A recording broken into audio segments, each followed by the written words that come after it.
Bonjour, nous sommes en 2017 dans le site de l'Institut Docteur Angélique, dans une série de vidéos consacrées à ce qu'on appelle la philosophie première, la métaphysique, c'est-à-dire la philosophie de l'être. Et nous nous sommes rendus maintenant aux applications au service de la théologie catholique, de la métaphysique d'Aristote. Et je voudrais voir dans cette vidéo la question de la vision béatifique. Qu'est-ce que la vision béatifique? Quel est son être par rapport à nous? Qu'est-ce qui se passe de l'autre côté? Alors, premier point, il faut savoir que la vision béatifique, qui est donc la vision face à face de Dieu dans son essence et sans aucun intermédiaire créé, la vision béatifique ne fait pas de nous l'être de Dieu.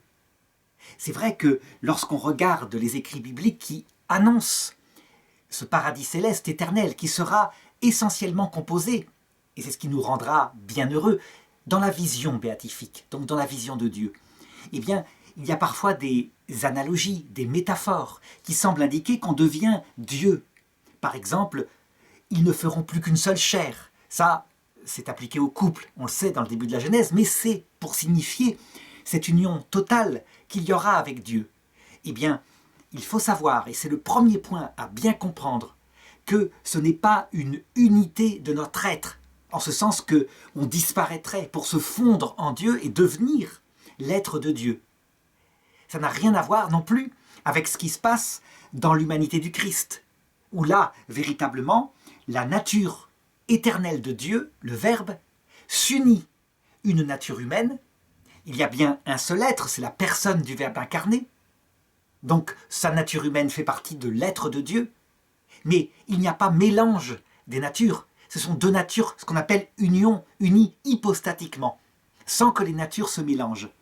Donc, quand on regarde le Verbe incarné, quand on le voit extérieurement, on voit une humanité réelle, créée, il y a 2000 ans dans le sein de Marie, et c'est la personne de Dieu qui s'est fait homme. Mais sa nature divine, qui est éternelle, immuable, n'est en rien changée. C'est la nature humaine qui est changée, puisqu'elle n'est plus autonome, elle est unie à l'être de Dieu. Pour nous, c'est pas du tout comme ça que ça se passe. Notre être est celui d'une personne humaine, alors que l'être de Jésus est celui de la personne du Verbe incarné. Et donc, notre être restera à jamais celui d'une personne humaine qui s'unit à Dieu amoureusement dans une opération de l'intelligence qui s'appelle la vision béatifique, mais il y a bien deux êtres, c'est une alliance d'amour et non pas une union, une fusion plutôt des êtres. Donc, bien distinguer l'annonce chrétienne avec ce qu'annonce le bouddhisme ou l'hindouisme. Je dirais que fondamentalement, c'est totalement différent, c'est même l'inverse. Le dogme premier du christianisme, c'est que Dieu est une personne et qu'il crée des personnes. Nous sommes des personnes, ça veut dire des substances individuelles de nature spirituelle. Et nous resterons à jamais des personnes. Le premier dogme du bouddhisme, c'est d'affirmer que la notion même de personne est une illusion, qu'elle n'existe pas. Et c'est parce que nous croyons être des personnes que nous avons des désirs et que donc nous souffrons. Donc, dans ces sagesses-là, qui ne sont pas des religions, qui sont plutôt des panthéismes, quoique c'est même trop fort de parler de ça, puisque Dieu lui-même, c'est le grand tout, c'est pas une personne. C'est l'énergie de l'univers. Et en tout cas, les personnes humaines ne sont pas des personnes. Résultat, tout se fond dans tout. Nos propres désirs disparaissent. C'est ce qu'on appelle le nirvana. Dans le christianisme, la béatitude éternelle, c'est pas la disparition de nos désirs, de notre être. C'est l'inverse. C'est le fait que notre être fait pour voir Dieu, fait pour l'aimer, le voit et l'aime. Et donc que nous sommes totalement comblés, tellement comblés qu'il n'y a plus de désir parce que nos désirs sont comblés. Mais attention, encore une fois, ça ne veut pas dire que nous dormons, parce que sur Terre, quand quelqu'un n'a plus de désir, c'est qu'il dort. Non, ça veut dire qu'en fait, cette personne à qui nous sommes amoureusement unis, qui est le Christ, qui est infini, passe son éternité à nous dévoiler une nouveauté de son être chaque seconde pratiquement.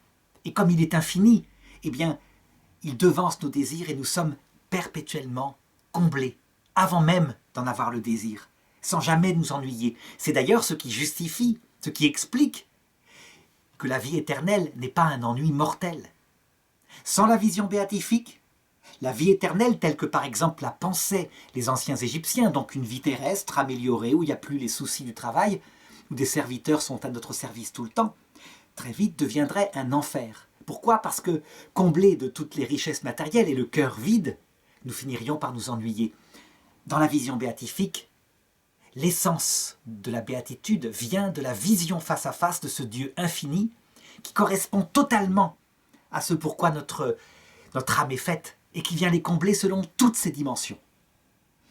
Pour le préciser, il suffit de regarder globalement quels sont les désirs du cœur humain. Le désir le moins profond, mais tout de même présent, c'est un désir de puissance. Nous voudrions être les maîtres du monde, finalement. C'est un désir qui peut devenir profondément égoïste. Eh bien, le Père éternel, maître de toute la puissance, créateur de tout, qui se contemple éternellement, et sa contemplation, c'est le Verbe. Le Père éternel, nous le voyons face à face.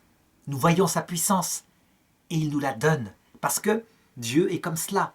Quand on s'abaisse devant lui, il nous donne tout ce que nous désirons, y compris sa puissance de faire des miracles. Alors, ce n'est pas nous qui faisons les miracles, puisque nous sommes, je l'ai dit, une personne différente de Dieu, mais dès que nous lui demandons, il nous fait absolument confiance, parce que nous nous sommes abaissés devant lui, et il agit. Donc, du point de vue de la puissance, en voyant Dieu face à face, nous serons comblés.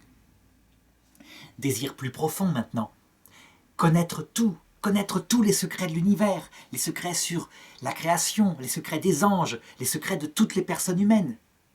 Eh bien, le Verbe de Dieu, qui est devenu Jésus-Christ en s'incarnant, pour nous révéler qui est le Père, nous le verrons face à face. Et il n'est rien d'autre que la contemplation que le Père a de lui-même, contemplation parfaite, tellement parfaite que son Verbe, son concept, donc la pensée qu'il a de lui-même, est identique à lui-même. Et voilà pourquoi le Fils, autrement dit le Verbe, c'est les deux noms pour la même personne de la Trinité, qui procède du Père, est comme la lumière qui procède de la lumière.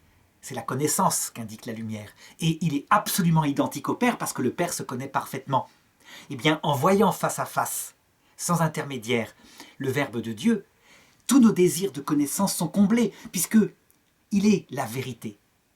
Le Christ le dit, je suis la vérité, la vie. Et en voyant la vérité, sans aucun intermédiaire créé, eh bien, tout ce qui est en lui, nous le voyons. Donc, sous ce point de vue-là, nous sommes comblés.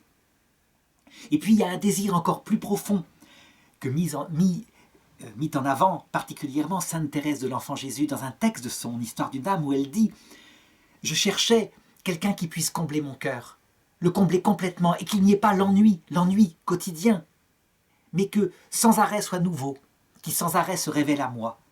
Quelqu'un qui fasse que je l'aime en perfection à chaque instant, parce qu'il renouvellerait chaque matin mon désir. » Eh bien, le Saint-Esprit, qui n'est rien d'autre que l'amour entre le Père et le Fils, un amour réciproque. C'est pourquoi on dit qu'il procède du Père et du Fils. Le Père aime le Fils, il est en extase vers lui, et le Fils aime le Père, il est en extase vers lui. Eh bien, leur extase réciproque, c'est le Saint-Esprit. Pourquoi est-ce que c'est une personne dans la Trinité? Parce que leur amour est absolument infini, de la même nature que leur être même, sans aucune distinction. Il est donc Dieu, il est égal à Dieu, et il procède des deux. Eh bien, en voyant face à face le Saint-Esprit dans la vision béatifique, tous les désirs du cœur qu'on peut avoir sont comblés, mais pas comme sur terre. Je dirais que quand on tombe amoureux, étant jeune d'une jeune fille, où tout va bien dans les premiers mois, les premières années, ce n'est qu'un symbole, une image lointaine de ce qui se passe lorsqu'on voit le Saint-Esprit. Où là, c'est une plénitude stabilisée. Il n'y aura jamais d'usure. Le cœur est comblé. Et donc, en fonction de cela, on peut dire que les trois désirs du cœur, qui seraient résumés par saint Thomas dans les trois mots suivants, la possession d'un être, le posséder. Posséder sans amour, c'est évidemment quelque chose de pécamineux, mais là, bien sûr, ça se fait, comme je l'ai indiqué, dans la connaissance et dans l'amour. C'est un amour mutuel. La possession est comblée par le fait que le Père se donne entièrement à notre désir de l'avoir pour nous, tout seul. Et il se donne à chaque personne pour elle toute seule, comme si elle était l'unique au monde. Deuxièmement, en ce qui concerne la connaissance, ce que nous désirons, c'est ce qu'on appelle la pleine compréhension, comprendre Dieu pleinement. Eh bien, en voyant le Verbe, à qui on attribue en Dieu la connaissance, en fait, toutes les trois personnes sont identiques, mais on l'attribue parce qu'il procède par connaissance. Eh bien, on a la pleine compréhension de Dieu. Attention, tout de même, une petite nuance. Pas comme Dieu se connaît, parce que notre intelligence à nous, elle est limitée. Et donc, en échange, pour remplacer, on peut dire que cette connaissance se passe dans l'éternité. Alors que Dieu se connaît pleinement, en totalité, à chaque instant, sans qu'il y ait, je dirais, de succession. Nous, notre intelligence étant différente, étant limitée, on peut dire qu'il y a succession, mais de toute façon, ça ne se voit pas, puisque chaque instant est comblé de compréhension. Enfin, troisième désir, celui de la volonté, qui s'appelle la fruition, le fait de se réjouir, de jouir de la présence de Dieu, parce qu'un amour que nous désirions enfin est comblé, il est dans nos bras. Eh bien, il est comblé par l'amour du Saint-Esprit qui est là et que nous voyons face à face. Donc, possession, pleine compréhension, pleine fruition, voilà ce que donne la vision béatifique, si bien que tout notre être est comblé, rien ne saurait nous manquer. Et ça, c'est stabilisé pour l'éternité, puisque c'est la personne dont on est amoureux, qui s'est donnée à nous, et nous nous sommes abaissés devant lui, nous l'avons aimé de tout notre cœur, et en récompense, il nous élève au-dessus de lui, et il se montre à nous face à face. Voilà pourquoi on peut dire, en toute vérité, que la compréhension du paradis, c'est ce que dit saint Augustin, c'est de voir Dieu face à face. Par comparaison, en enfer, ils ont tout sauf deux choses. Ils ont tous les biens matériels, des rivières de diamants qui coulent et qui sont les galets des rivières, un corps ressuscité qui est parfait, qui ne peut plus mourir, qui a une puissance vitale tellement importante que les propriétés qu'on voit dans le Christ lui sont données. Il est agile, il peut se déplacer à une vitesse fantastique, il est subtil, il passe à travers la matière, il est lumineux, c'est-à-dire que leur corps ne cache plus leur âme. Il est, bref, toutes les propriétés du corps glorieux, ils les ont.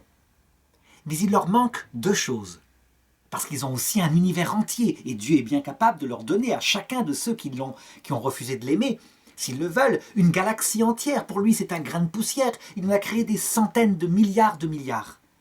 Rien que dans notre univers, qui est comme un chiffon qui va se froisser parce qu'il est corruptible. Donc de l'autre côté, dans le monde incorruptible, on imagine les trésors qu'il a créés. Donc ils sont comblés de tout ce qu'ils désirent. Mais il leur manque deux choses, la vision béatifique, et d'autre part, parce qu'ils sont centrés sur eux volontairement, le prochain. Ils n'aiment personne, ils n'ont pas de prochain. Eh bien, comme dit saint Augustin, ils possèdent tout et ils n'ont rien.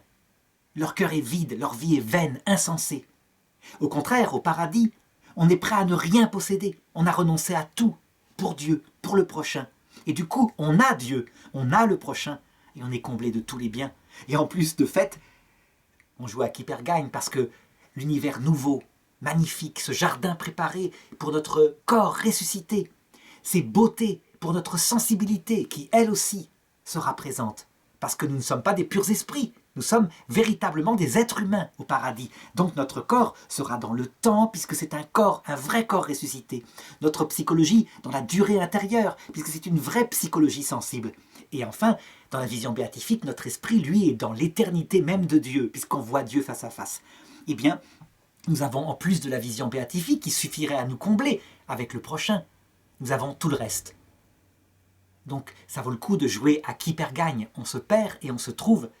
Ils se cherchent, égoïstement, librement, volontairement, et ils perdent tout. Parce que, à quoi ça sert d'avoir l'univers entier si on est plein de rage, de haine, de jalousie pour ceux qui se sont faits tout humbles?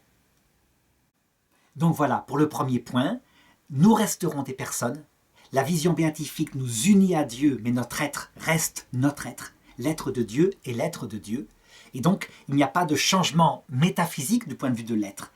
Il y a une union d'amour. Premier point.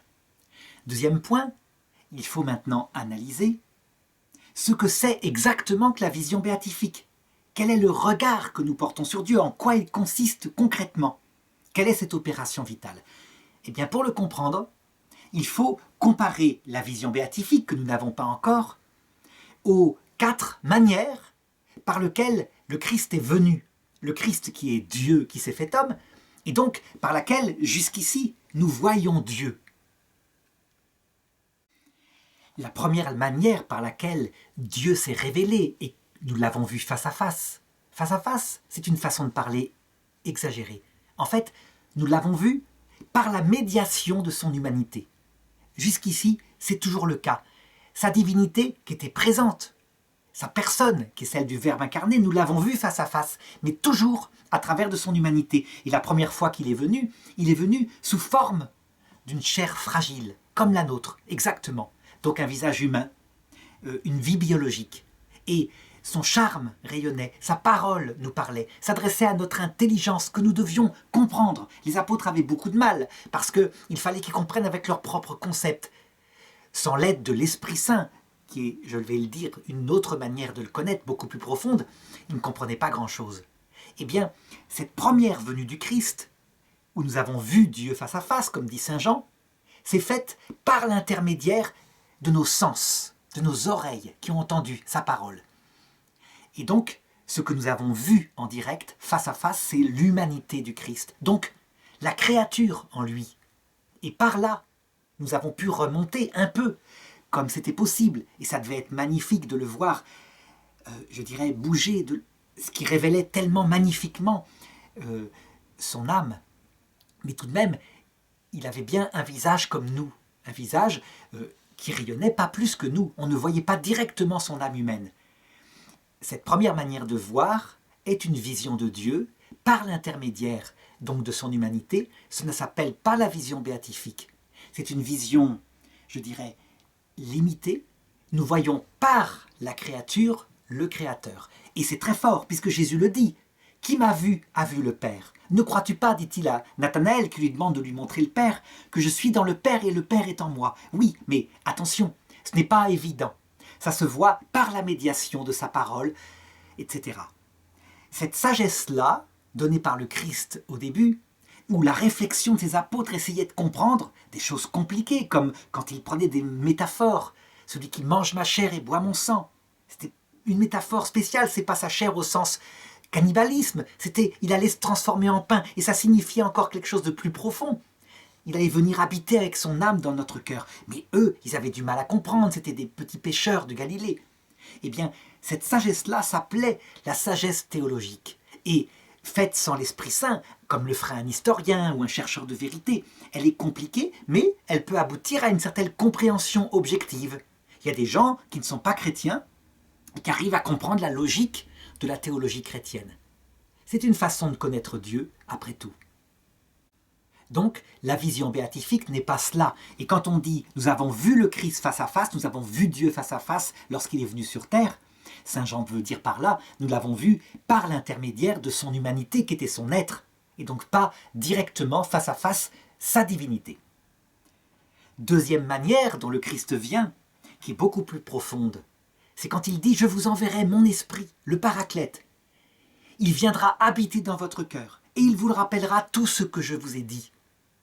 Ça, c'est une présence qu'on pourrait qualifier de présence mystique de Dieu. Et pour bien signifier ce qu'il veut faire, c'est-à-dire habiter dans notre cœur silencieusement, et on lui parle et il nous répond, et il nous remplit de sa grâce. Jésus a trouvé un sacrement qu'il signifie, c'est l'Eucharistie. À savoir, on le mange, on le dépose, lui qui est réellement présent, ce n'est plus du pain, c'est la présence réelle du Christ sur nos lèvres. On l'avale, il vient dans notre ventre, mais évidemment, et dès que l'Esprit Saint est là pour nous l'expliquer, on comprend qu'il veut venir dans notre cœur, que c'est une manière symbolique mais réelle de venir à l'intérieur de notre être pour signifier qu'il vient à l'intérieur de notre âme. Le but n'est pas de rester à l'intérieur de notre estomac, évidemment. Eh bien, ce deuxième type de présence, c'est une présence mystique, par la grâce. C'est une présence beaucoup plus profonde, en fait, que sa présence physique. Et les apôtres l'ont expérimenté à la Pentecôte, quand l'Esprit Saint est venu avec sa puissance. Tout d'un coup, Saint Pierre est sorti. Non seulement il était plein de courage, mais en plus il comprenait tout. Tout d'un coup, il a dit aux autres, à ceux qui entendaient, il était Dieu fait homme et nous l'avons crucifié. Mais c'était pour nous sauver qu'il a fait cela. Et ce jour-là, 5000 hommes furent baptisés parce que, en plus, la puissance de l'Esprit Saint se traduisait en un rayonnement chez le petit Saint-Pierre, pauvre pêcheur de Galilée, qui touchait les cœurs. L'Esprit Saint venait aussi dans leurs cœurs. Eh bien, cette présence mystique, réelle de l'Esprit Saint en nous, elle n'est pas la vision béatifique. On ne voit pas son essence. On la devine par des grâces sensibles qui se traduisent très souvent par une sorte de feu ici au niveau du plexus, très doux et très fort à la fois, mais pas chez tout le monde. Quelques-uns n'ont pas cette sensation passionnelle qui ressemble à quand on tombe amoureux d'une femme, qu'on l'aime de tout son cœur, qu'on ne pense qu'à elle, que le cœur bat, enfin pour les femmes on traduit, hein. Et ce n'est pas non plus, comment dirais-je, ce n'est pas non plus ça, parce que c'est la puissance infinie de Dieu. Donc ce n'est qu'une comparaison de comparer l'amour humain passionnel d'un jeune couple et la venue du Saint-Esprit au début. Quelquefois, il n'y a pas ces sensations de présence, mais directement une sorte de lumière dans l'esprit, dans l'intelligence qui comprend ce que Dieu veut. Et certaines personnes se convertissent sans rien sentir, mais en comprenant tout d'un coup. C'est une grâce.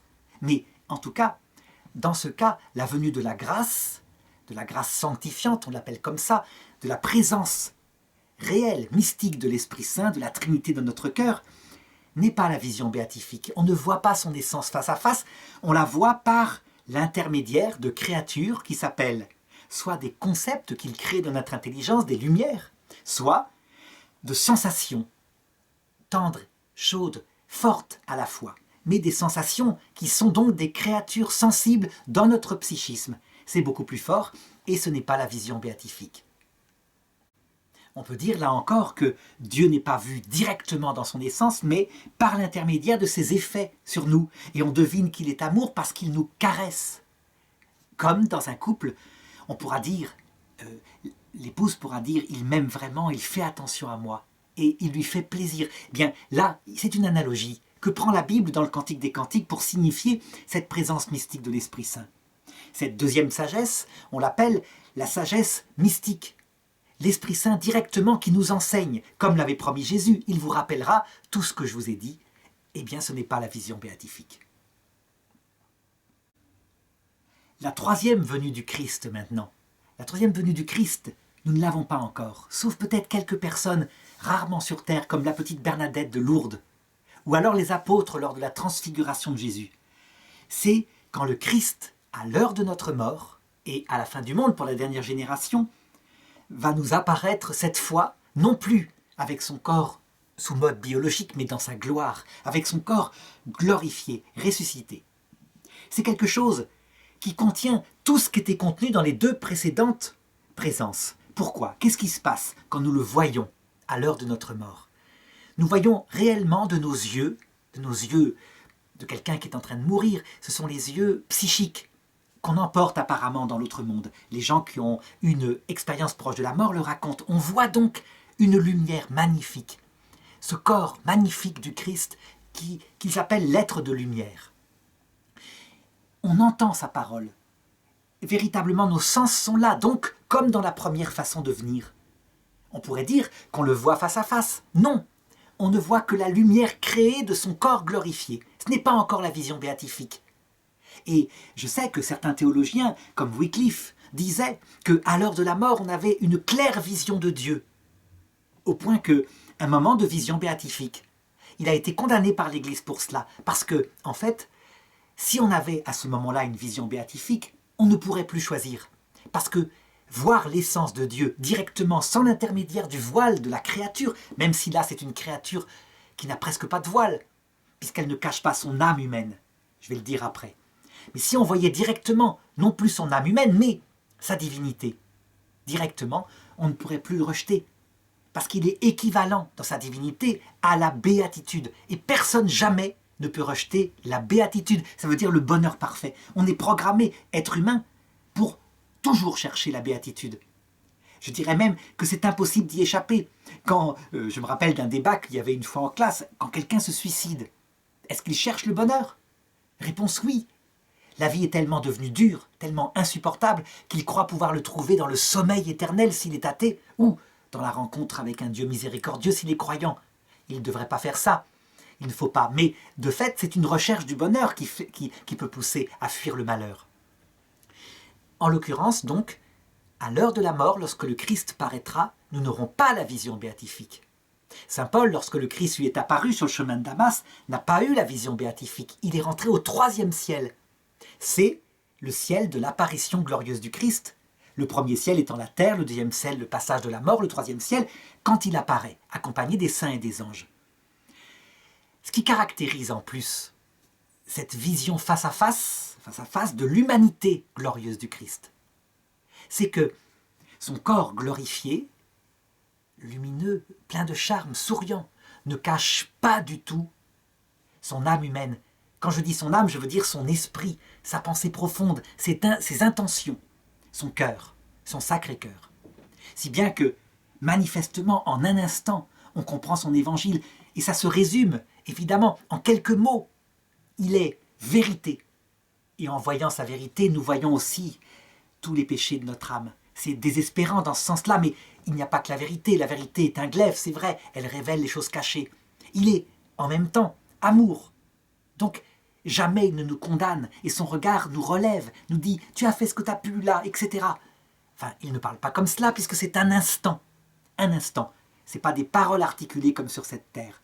Donc, on voit tout intuitivement en voyant à travers son corps glorieux son âme. Et c'est allié à l'humilité. Le Christ, ce qui est manifeste, c'est qu'il a le cœur brisé parce qu'il a vécu à la passion. Et donc, amour et humilité ensemble, ça s'appelle la miséricorde. Il a vécu la même chose que nous, il nous comprend, il sait par où on peut passer. Et donc, jamais, jamais, on ne se sent écrasé par lui. Il n'éteint pas la bougie qui fume, bien au contraire, il la rallume, malgré le fait qu'il nous montre notre péché par sa vérité. Vérité, amour, humilité, voilà la caractéristique du Christ. Eh bien, ce n'est pas la vision béatifique. Nous voyons face à face son humanité sainte et, par elle, son esprit, son évangile. Pourquoi nous étions sur terre? Pourquoi il s'est caché? Qu'est-ce qu'il veut? Qu'est-ce que c'est qu'il nous attend au paradis? Parce que ce n'est pas la vision béatifique, parce que nous voyons tout de même Dieu, à travers son humanité sainte et glorieuse, il est possible de le rejeter. Ça paraît aberrant, certains se disent « mais non, c'est tellement fort, tout le monde va le choisir, on va être sauvés tous ». Non, il ne faut pas se faire d'illusions. Justement, ce n'est pas une infinie puissance, c'est une immense puissance qui fait qu'il n'y a plus d'ignorance possible. On ne peut pas se tromper sur le Christ en disant c'est un hypocrite, on voit bien que ce n'est pas le cas. Mais on ne voit pas l'infini amour de sa divinité vue face à face. Et donc certains, parce qu'ils ont opté pour leur propre liberté égoïste, peuvent dire, en voyant un cœur tellement humble, mais c'est méprisable, mais c'est tout petit.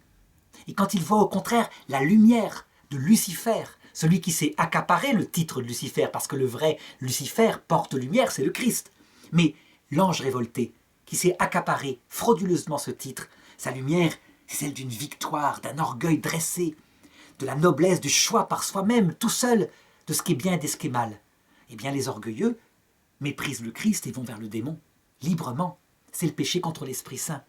Donc, l'apparition du Christ, là, dans le passage de la mort, elle distingue le bien du mal, les brebis des boucs. Et c'est le jugement dernier. C'est ce que raconte le pape Benoît XVI dans Spe Salvi 47, à sa lumière. Nous voyons qui nous sommes et nous voyons que nous pouvons être sauvés. Mais ce n'est pas la vision béatifique encore.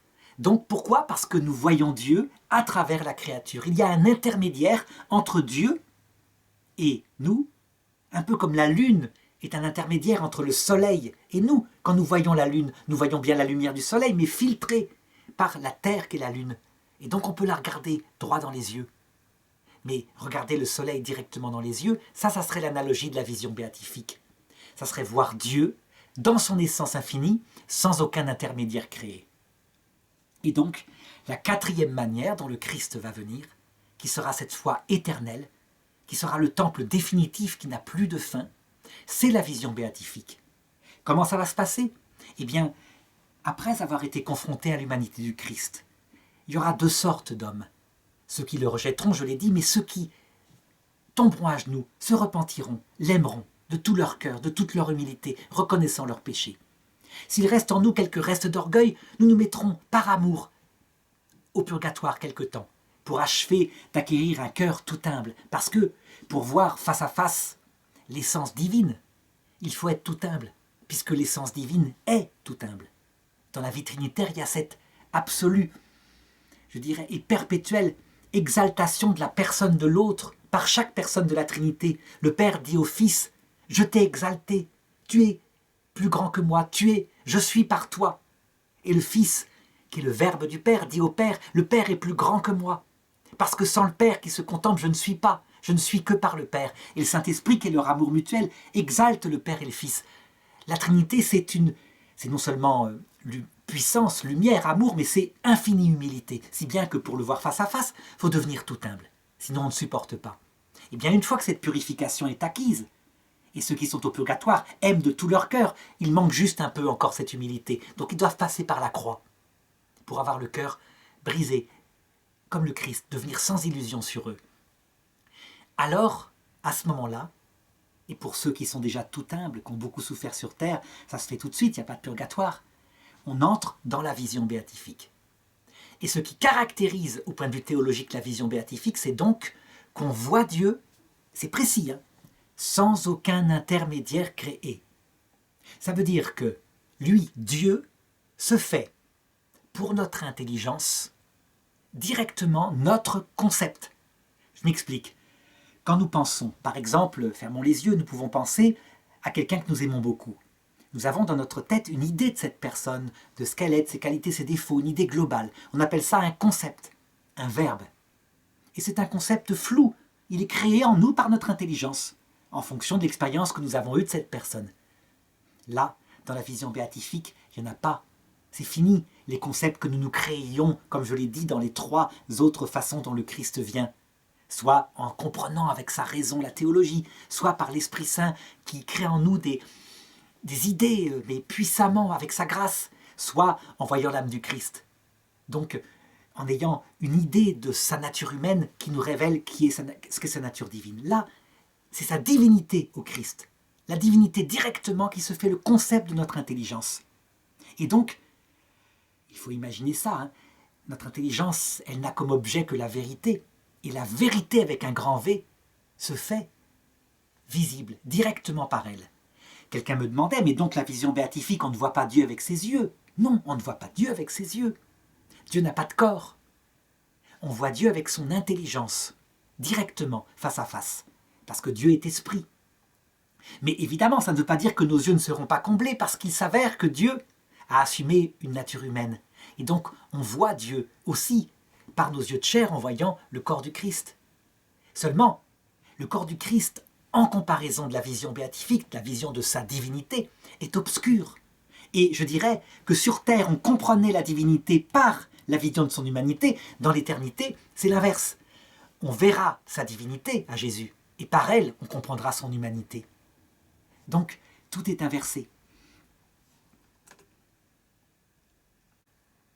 Alors, une autre question se pose. Pourquoi est-ce qu'on parle de vision béatifique, donc en la définissant par l'intelligence qu'on a de Dieu, et pourquoi pas plutôt d'amour unifiant? En effet, ce qu'il y a de plus grand sur terre, c'est pas de comprendre intellectuellement Dieu. La compréhension est très utile, les théologiens sont très importants, surtout les théologiens qui font aimer Dieu. Mais ce qui compte sur terre, c'est de l'aimer et de faire sa volonté. C'est vrai, mais dans l'autre monde, dit saint Thomas d'Aquin, ce qui caractérise l'union à Dieu, c'est de le connaître, parce que c'est le fait qu'on le connaisse tel qu'il est qui fait qu'on l'aime. En fait, je dirais que notre intelligence comprend sa nature divine, avec le mode du récipient et l'intensité du désir qu'on a, et c'est ce qui provoque en conséquence qu'on l'aime. Mais évidemment, avant de le voir ainsi, il fallait l'aimer. Donc, amour et intelligence n'ont cessé de se nourrir l'un l'autre, mais dans l'éternité, c'est bien la connaissance de Dieu qui est source d'exaltation, de joie, de plénitude. Et le fait de participer à sa puissance, de pouvoir vraiment, par exemple, envoyer auprès de quelqu'un qui est encore sur terre, et on demande à Dieu de le faire, un miracle, et il le fait tout de suite, n'est rien en comparaison de la connaissance de celui qu'on aime. plus on le connaît, plus on l'aime, et là, de fait, on le voit face à face. Donc, c'est fantastique. Résultat, on doit bien, dit saint Thomas d'Aquin, appeler la vision béatifique la vision intelligente de Dieu, parce que tout le reste se comprend par là. C'est cette vision qui provoque la fruition dont je parlais tout à l'heure, c'est-à-dire la jouissance, entre guillemets, la jouissance de son être infini, la joie plutôt, il faudrait parler. Mais le terme théologique de saint Thomas, c'est jouissance, pour signifier qu'elle est plénière. Et d'autre part, la possession de Dieu. C'est parce qu'on le connaît qu'on le possède. Et c'est donc la connaissance qui est source de toute vie, dans l'éternité. Alors il reste tout de même quelques petites choses à préciser. Donc d'abord, pour reprendre le sujet où nous sommes, c'est-à-dire du point de vue de la philosophie de l'être, nous comprenons bien que pour qu'il y ait vision béatifique, étant donné que Dieu crée des personnes qui sont différentes de lui, nous ne devenons pas Dieu, nous devenons plutôt comme Dieu, parce que comme il emplit notre intelligence, évidemment, il nous transfigure en lui, mais notre personne est toujours différente de Dieu. Nous sommes vraiment dans une alliance d'amour, et donc il faut sortir de toute idée d'une fusion de notre être, comme le pensaient les bouddhistes. Autre problème qui se pose, comment est-il possible que notre intelligence qui est créée, qui est donc limitée, qui ressemblerait un peu à ce vase, limitée, et je dirais pour la Vierge Marie, une mer immense, comme l'océan, tellement son désir est très grand, et elle s'est vidée d'elle-même, donc son vase peut contenir la mer. Mais il n'en reste pas moins qu'il reste un désir d'une créature, et que nous avons affaire, face à nous, au Créateur. Donc le Créateur qui pourrait être comparé non pas au contenu de ce vase, non pas au contenu de la mer, mais même le contenu de l'univers n'est qu'un grain de poussière pour lui. Alors, c'est pas quantitatif, je donne une métaphore, Dieu n'est pas dans le quantitatif, il est entièrement présent dans chaque atome de mon petit doigt. Et en même temps, l'univers est comme pour lui une poussière. Il est au-delà des temps, au-delà des lieux. L'infini n'est pas en taille, l'infini est en intensité, infini de puissance, il peut créer à partir de rien, infini d'amour, infini de vérité. Comment est-il possible donc qu'un vase, notre intelligence limitée, puisse voir face à face le Créateur? Eh bien, d'abord, premier point, est-ce qu'il faut pour cela un filtre, un intermédiaire? Un peu comme si on disait, notre œil limité peut-il voir face à face le soleil? Il faut un intermédiaire, des lunettes de soleil. La réponse est non, ça je l'ai bien dit. Si nous voyons Dieu à travers un intermédiaire, ce n'est plus la vision béatifique. C'est une des trois visions que j'ai indiquées, quand il vient dans sa chair, quand il vient par la grâce, quand il vient avec son corps glorieux à l'heure de la mort. Non, pas d'intermédiaire. Donc, il se fait bien concept de notre intelligence, il vient bien habiter notre intelligence, et c'est une métaphore que je donne à travers ce vase. Résultat, s'il n'y a pas d'intermédiaire, on comprend bien tout de même qu'il faut quelque chose qui fortifie notre intelligence, qui l'élève de manière à ce qu'elle puisse recevoir quelque chose de cette lumière qui est surnaturelle pour elle.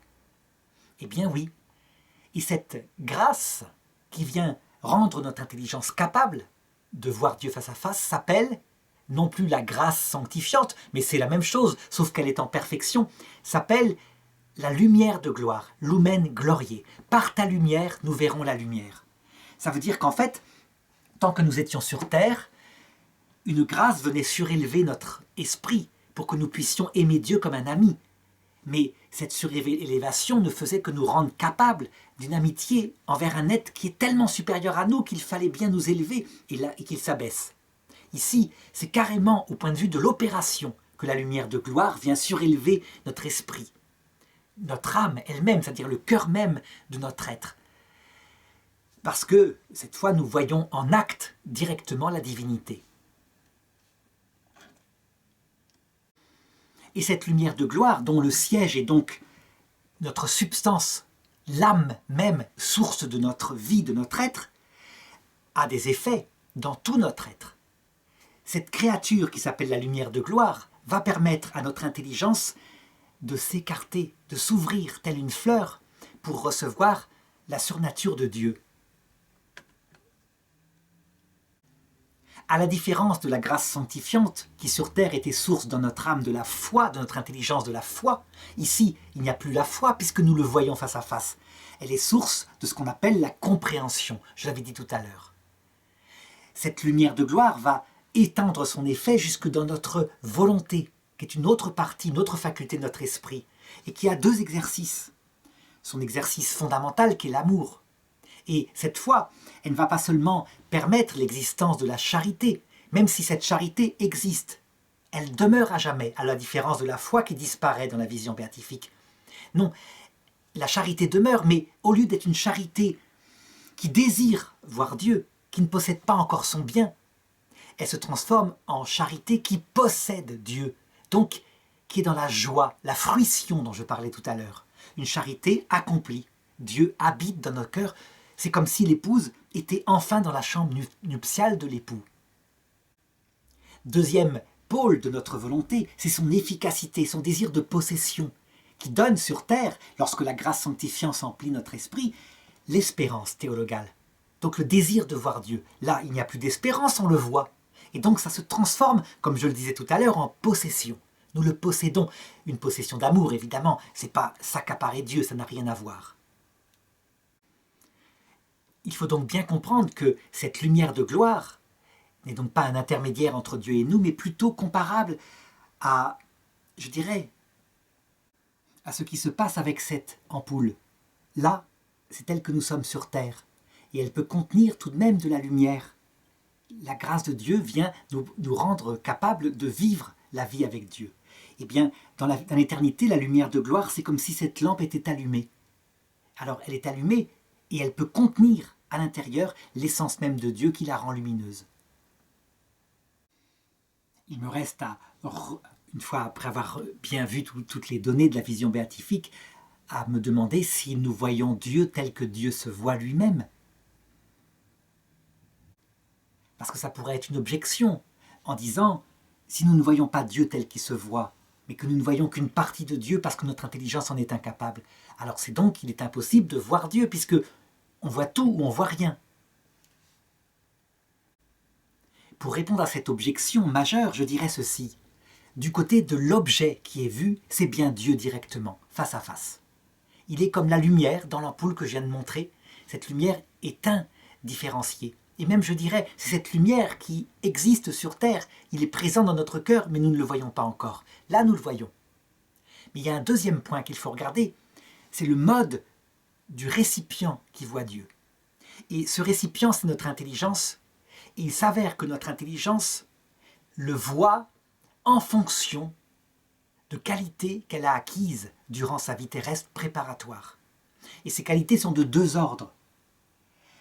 Premièrement, plus nous désirons Dieu, le vrai Dieu, plus nous l'aimons donc, plus notre désir est comblé. Pour bien expliquer cette chose, la sœur de la petite Thérèse de l'Enfant Jésus avait pris une métaphore très parlante. Au ciel, il y aura des petits dés à coudre, des âmes qui ne désirent pas beaucoup voir Dieu, mais qui l'ont quand même aimé, et qui se sont purifiées. Eh bien, en fonction de leur petite capacité, elles seront remplies de Dieu, jusqu'au bord. Et leur désir, qui est petit, mais leur désir sera parfaitement comblé. Et puis au ciel, il y a des grands saints, des personnes comme la Vierge Marie, dont on pourrait comparer le désir à l'océan Atlantique. Un vase immense pouvant contenir toute l'eau de l'océan Atlantique. D'abord parce qu'elle a beaucoup désiré, mais aussi parce qu'elle s'est vidée d'elle-même. Elle n'a jamais pensé à elle-même, elle est toute humble.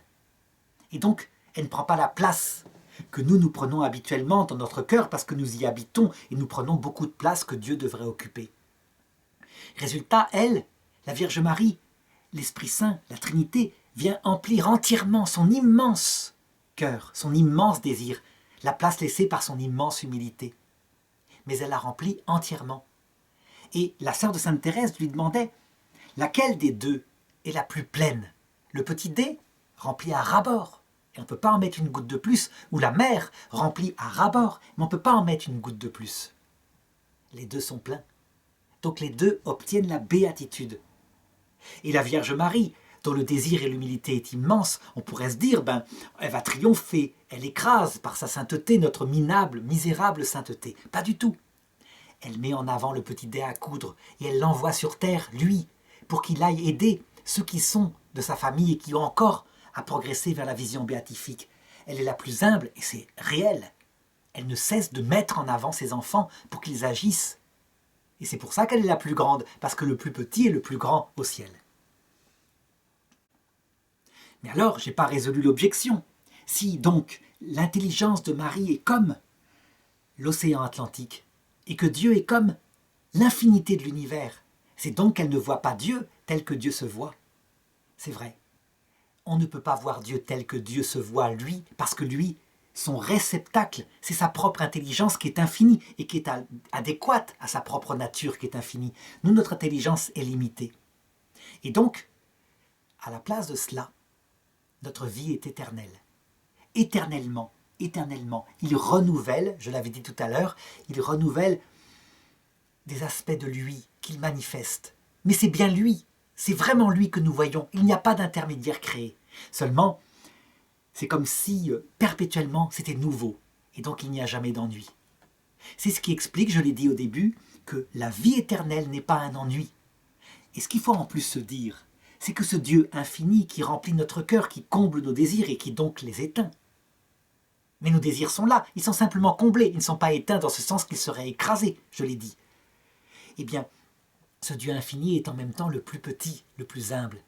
Et donc, que tout en emplissant totalement nos cœurs, au point qu'il n'y a plus de malheur possible, nous sommes dans la béatitude. La béatitude, c'est la plénitude du bonheur. Le bonheur, c'est quelque chose dont on doit se contenter sur terre, il faut faire avec. Mais si on s'en contente, on est heureux. La béatitude, c'est véritablement tout ce qu'on désirait dans nos plus fous rêves. Et tout est donné. Eh bien, en même temps, comme Dieu est tout humble, nous avons de la place pour rencontrer notre prochain, pour visiter cet univers immense, adapté à l'éternité, où des merveilles sont là. Sans doute aussi pour être ange gardien, aide, de tas de petites créatures que Dieu ne va cesser de créer pour leur donner la vision béatifique. Parce que la taille, la mesure de la création de Dieu sera son amour et son intelligence. Et donc, c'est une création qui, à mon avis, ne s'arrêtera jamais.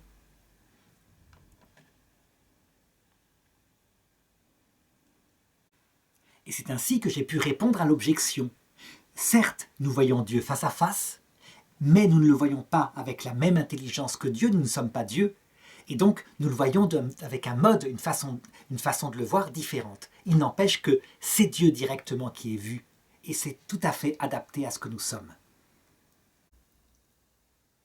Je voudrais terminer cette vidéo en lisant un petit extrait de la prière de Sainte Élisabeth de la Trinité.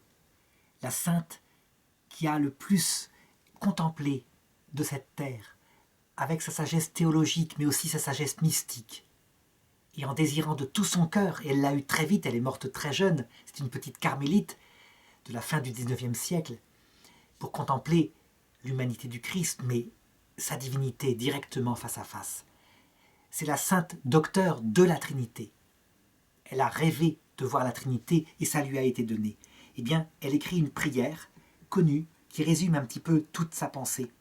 Et je dirais l'intérêt qu'il y a à contempler dès cette terre, comme on le peut par la sagesse théologique et la sagesse mystique, la Trinité. Ô mon Dieu, Trinité que j'adore, aidez-moi à m'oublier entièrement pour m'établir en vous, immobile et paisible, comme si déjà mon âme était dans l'éternité.